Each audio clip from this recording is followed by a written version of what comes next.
So what I always try to practice on an everyday level is the art of authenticity. And I'm not saying that to try and sound arrogant or to suggest that I'm better than the next person who's less authentic. What I'm saying is that over my years, both therapeutically but also personally, I know what it's been like to not be authentic. You know, I know what it's like to wear a mask. And the only thing that ever did was make me really unhappy and also give people a false representation of who I actually am. And by doing that, I always felt like a fraud. And I kind of learned over the years that it's better to be who you are, warts and all, and have difficult conversations about that, and sometimes let people go, and sometimes let people down, but because you are being true to who you are. So from a yoga point of view, how does that correlate? Well, again, yeah, it ties in with lots of our yogic principles, you know, particularly the one, like you say, of authenticity, and we can link that into perfectly, like you said, this mask. Yeah. We all live, unfortunately, particularly in the Western world, we're almost given a mask half the time that we have to present ourselves to the world. And that's understandable because we're taught to present a certain part of our personality to get on in life, to achieve things, to make money, to be accepted, exactly that. And what yoga hopefully teaches you to do is, even if it's for that moment that you're in the yoga class, but hopefully that has a cumulative effect, but even if it's initially just that moment, to shed that mask, because there's no one there to judge you.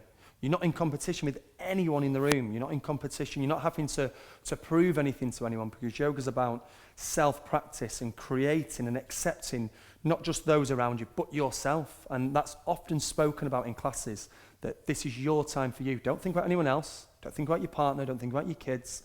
This is your time for you. So straight away, it helps you shed that mask and you start being able to accept yourself, first of all, and then hopefully be able to connect with others within the room. And like I say, even if it initially only happens for moments within a class or moments within your first month of practice, all these little things have a cumulative effect. And eventually, it helps you, one, connect with who you are, and also feel that you don't need to put that mask on. Like Emma said, let everything out and go, not everyone's going to like you. Yeah. Not everyone's going to agree with what you said. That's all right. You don't have to agree with everyone else. Doesn't mean you have to become something. It just means that we have different opinions, we have different personalities, we have different self-beliefs and belief systems.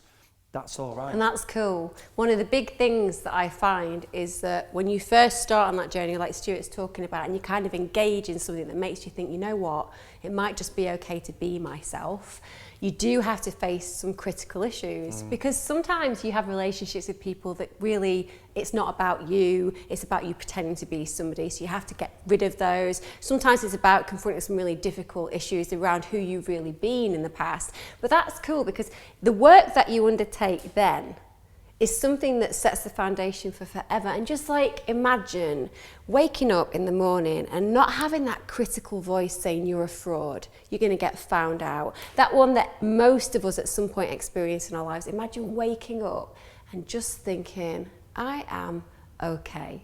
And that doesn't mean that you'll just float through life doing harm and just being okay with it. Not at all. Being authentic is about taking responsibility. Taking responsibility for who you are, the impact you have, the relationships you maintain. Being authentic is being absolutely true to the human condition and the core. So when you start that practice, yes, you may have some disruption initially, but believe me, in the long term, you'll have happy relationships, you'll surround yourself with great people, and you won't take any bullshit anymore.